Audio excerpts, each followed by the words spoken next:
ပါတယ်ကျမအတွက်တီးတန့်တဲနဲ့တစ်ခုလိုအပ်ပါတယ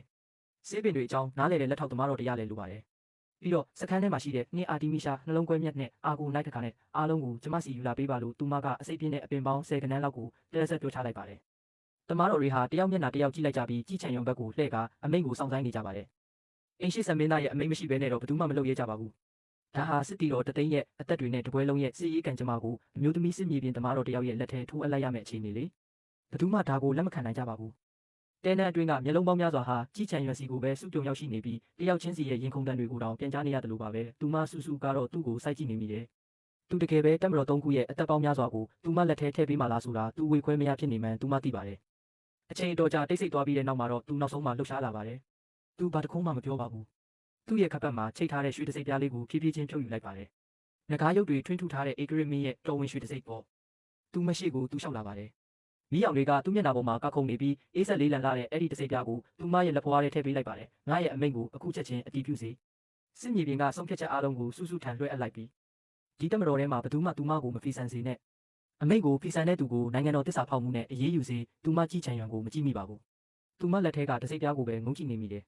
သူတကယ်ပဲအရာအလုံးကိုသူမလက်ထဲအနံလိုက်လိမ့်မယ်လို့သူမမယုံနိုင်အောင်ဖြစ်နေရပါတယ်လူတိုင်းကသူမလက်ထဲကတစိပ်ပြားကိုကြည့်လိုက်ကြောက်ရွံ့လို့အေးဆက်စွာရက်နေတဲ့အိမ်ရှိဆန်ကိုကြည့်လိုက်နဲ့အံ့ဩမြင်တက်နေကြပါတော့တဲ့တရက်ကြာမှာတော့ယူမန်တကားမှာအကြီးအကျယ်အောင်ပွဲခံနိုင်ခဲ့ပါတယ်ရိုးရင်းချင်စီမဲ့အစိမ့်မုံရဲ့အာနိတင်ကသူမမျောလင့်ထားတာထက်တောင်ပိုဆွမ်းခဲ့ပါတယ်ရှမ်းပေရဲ့တော်ဝင်မြင့်တက်အင်အားနဲ့မြင်းတွေအားလုံးဟာတညာထဲမှာတင်အယိုးမရှိသလိုပြုတ်ကွေသွားကြပါတော့တယ်ချန်ဦးရဲ့တက်မတော်ကဝန်ပလွေအုပ်လို့ထိုးစစ်ဆင်လာတဲ့အခါမှာတော့ဘာခုခံမှုမှမရှိတော့ပါဘူးတွေးတစက်မှမကြပဲသူတို့တိမ့်ပိုက်နိုင်ခဲ့ပါတယ်ရှမ်းပေရဲ့ခံယူဟာလည်းသူ့ရဲ့တော်ဝင်တင်းနှန်းထဲမှာတင်ကိုအဆုံးစီရင်သွားခဲ့ပါတယ်ကြီးချန်ရွံဟာတဲပြင်ပေါ်မှာလက်လျှောက်ရင်းရှမ်းပေမျိုးနွယ်စုအားလုံးရဲ့လက်နက်ချအညံခံမှုကိုလက်ခံခဲ့ပါတယ်ဒီသတင်းဟာမြို့တော်ကိုရောက်သွားတဲ့အခါတပြည်လုံးပျော်ပွဲရွှင်ပွဲတွေနဲ့ဆူညံသွားပါတယ်နေရာအနှံ့မှာမီးပုံတွေထွန်းညှိထားကြပြီးစစ်သားတွေဟာလည်းအသားတွေစားအရက်တွေတောက်ရင်းအောင်ပွဲခံနေကြပါတယ်သူမကတော့စေကူတာဆောင်အပြင်ဘက်မှာထိုင်ရင်းသူမရဲ့ခွဲစိတ်ဓာတ်လေးကိုတိတ်တိတ်ဆိတ်ဆိတ်တုံနေမိတယ်သွေးညီနှံ့တွေကအရက်နှံ့နဲ့အသားကင်နှံ့တွေကြားမှာပျောက်ကွယ်နေပေမဲ့သူမကတော့အဲ့ဒီအနှံ့ကိုရနေတော့မှာပဲဒေါက်တာစုကျွန်တော်ရှင့်အတွက်တစ်ခွက်လောက်တိုက်ပေးရစီရှင်သားမရှိရင်ကျွန်တော်တည်နေလောက်ပြီလို့စစ်သားငယ်လေးတယောက်ကအရက်ဘူးကိုလှုပ်ရမ်းရင်းရိမ့်ထိုးလာပါတယ်မကြခင်မှာပဲဒဏ်ရာရစစ်သားတွေဟာသူမကိုဝိုင်းအောင်လာကြပြီးသူမကိုမြင့်မြတ်တဲ့နတ်ဖျားမတပါလို့ကြည်နေကြပါတယ်သူမပြုံးလိုက်ပြီးအရက်ဘူးကိုယူကာတစ်ကြိုက်ထဲမောချလိုက်ပါတယ်3နှစ်တာ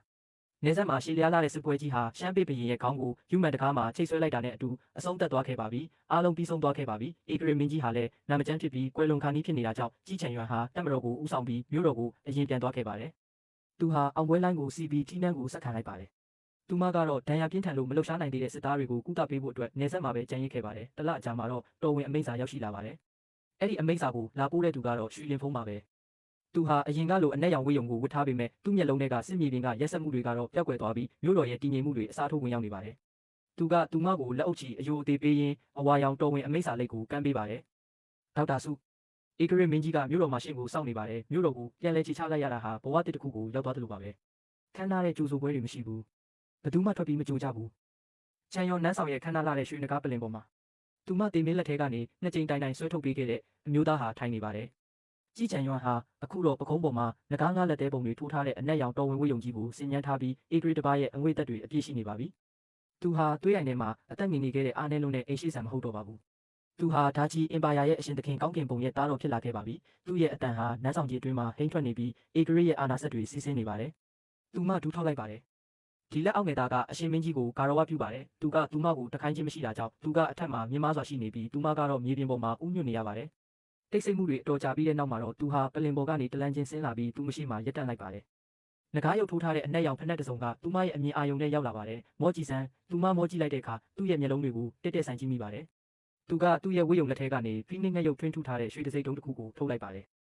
မင်းကငါတစ်ချိန်ကဂတိပေးခဲ့ဘူးတယ်မင်းရဲ့တဘောအလုံးကိုဘေးကင်းအောင်ငါစောင့်ရှောက်ပါမယ်လို့ဒီဖီနစ်တစိတ်ကမင်းအတွက်ပဲလို့သူကအေးအေးဆေးဆေးပြောလိုက်ပါတယ်ဒါချီအင်ပါယာရဲ့မိဖုရားခေါင်ကြီးယာတူပေါ့ဒီအင်ပါယာတွေကအမျိုးသမီးတိုင်းအသက်ပေးပြီးလိုချင်ကြတဲ့အရာပဲဒါပေမဲ့သူမကတော့အဲ့ဒီတစိတ်တုံးကိုကြည့်ရင်ဘာခံစားချက်မှမရှိပါဘူးအရှင်မင်းကြီးကျမဒါကိုညှင်းပယ်ပေးရစေဘာဖြစ်လို့လဲကျမနေဆက်စခန်းမှာတော့ရှင်းရှင်းလင်းလင်းပြောခဲ့ပြီးပါပြီတမားတော်တွေကလူအသက်ကိုကဲတင်တာပါဆုလက်တွေကိုမျှော်လင့်တာမဟုတ်ပါဘူးဒါကဆုလက်မဟုတ်ဘူးဒါကဖွဲထူးကုန်ထူးပဲငါရဲ့အင်ပါယာကိုမင်းနဲ့အတူမျှဝေခံစားချင်တာအရှင်မင်းကြီးကျမကဲခဲ့တဲ့သူကအသက်အန္တရာယ်စိုးရိမ်နေရတဲ့အိမ်ရှိဆန်ပါကျမရဲ့ခင်မုန်းမဟုတ်ပါဘူးအဲ့ဒီစကားကြောင့်သူတုံးကနေဖြစ်သွားပါတယ်စကလုံးတွေကသူ့ရဲ့ရင်ထဲကိုတက်တက်ထိမှန်သွားပုံရတယ်ကျမရဲ့စစ်မြေပြင်ကလူနာရဲ့အိပ်ယာပေးမှပဲရှိတာပါဒီနန်းတော်ထဲမှာမဟုတ်ဘူး ကျမရဲ့ကဘာကဆေးဝါးတွေနဲ့ပဲတိဆောက်ထားတာပါလူနာတယောက်နောက်ဆုံးမှာအသက်ဆက်ရှင်သွားတဲ့အချိန်ရှူလိုက်တဲ့အသက်ရှူတန်းကပဲကျမရဲ့ပျော်ရွှင်မှုပါဒီနီရဲနေတဲ့နန်းတော်နေရန်လေးဖက်မဟုတ်တလို့ဒီဖီနစ်တစ်စိတ်တုံးလည်းမဟုတ်ပါဘူးနန်းဆောင်တစ်ခုလုံးတေလူလိုတိတ်ဆိတ်သွားပြန်ပါတယ်သူကသူမကိုတိတ်တိတ်ဆိတ်ဆိတ်ပဲကြည့်နေပြီးသူ့မျက်လုံးထဲမှာတော့ပင်ပန်းနွမ်းနယ်မှုနဲ့ဟာလာဟင်းလင်းဖြစ်နေတဲ့အရေးရောင်လေးရှိနေပါတယ်ဒါဆိုအခုချိန်မှာမင်းကအပေါ်ဘာခံစားချက်မှမရှိတော့ဘူးပေါ့မှန်ပါတယ်သူမအကြည့်မလွယ်ပဲခိုင်ခိုင်မာမာဖြေလိုက်ပါတယ်အဲ့ဒီအချိန်မှာပဲသူ့စီကအင်အားတွေအကုန်ကုန်ခန်းသွားတယ်လို့ပါပဲသူမကိုကြောပေးလဲလိုက်ပြီးပကုံးတွေကအနှဲငယ်တုံနေနေပါတယ်ဧကရစ်ကိုဖီဆန်မိတာကြောင့်သူမကိုကုမျက်လိုက်မလားဒါမှမဟုတ်တစ်သက်လုံးဒီထဲမှာပဲပိတ်လောင်ထားမလားလို့သူမတွေးမိပါတယ်ဒါဟာကြီးလေးတဲ့ပြစ်မှုလေးအတော်ကြာတိတ်ဆိတ်သွားပြီးနောက်မှာတော့သူဟာဖီနစ်တစ်စိတ်တုံးကိုစပွဲပေါ်ပြန်တင်လိုက်ပါတယ်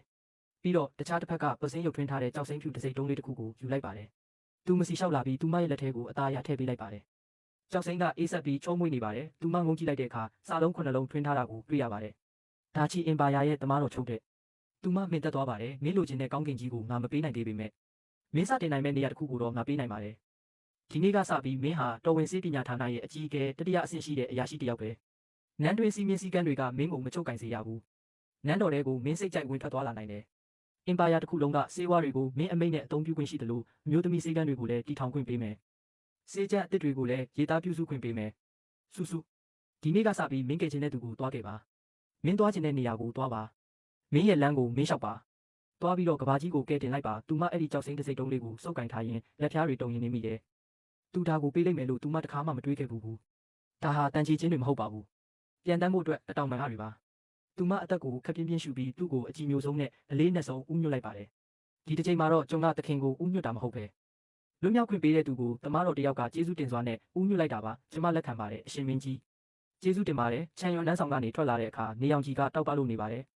အဲ့ဒီနှွေးထွေးတဲ့အလင်းရောင်တွေကသူမအပေါ်ကိုဖြာကျလာပြီးရင်ထဲကအအေးတံတွေကိုစေးကြောပေးသလိုပါပဲသူမလက်ကိုဖြန့်ကြည့်လိုက်တော့ကြည်လင်နေတဲ့ကြောက်စိမ့်တစ်စိတ်တုံးလေးကိုမြင်ရပါတယ်မြို့တော်ကြီးကတော့လူစီကားလို့နေပါတယ်လမ်းပေါ်ကလူတွေအတန်တွေမျက်နှာတွေဟာသူမအတွက်တော့နောက်ခံကားချက်တွေမဟုတ်တော့ပါဘူးသူတို့တွေဟာသူမရဲ့ကုသမှုကိုစောင့်ဆိုင်းနေကြတဲ့အသက်တွေပါပဲသူမရဲ့ခရီးစဉ်ကအခုမှစတင်ရုံပဲရှိပါသေးတယ်စုစုမင်းငါရဲ့မိဖုရားဆောင်တဲ့ကိုဝင်လာဖို့မလိုပါဘူးဒါပေမဲ့ငါရဲ့ကဘာတဲကနေထွက်သွားဖို့တော့လုံးဝမစင်စားနဲ့တော့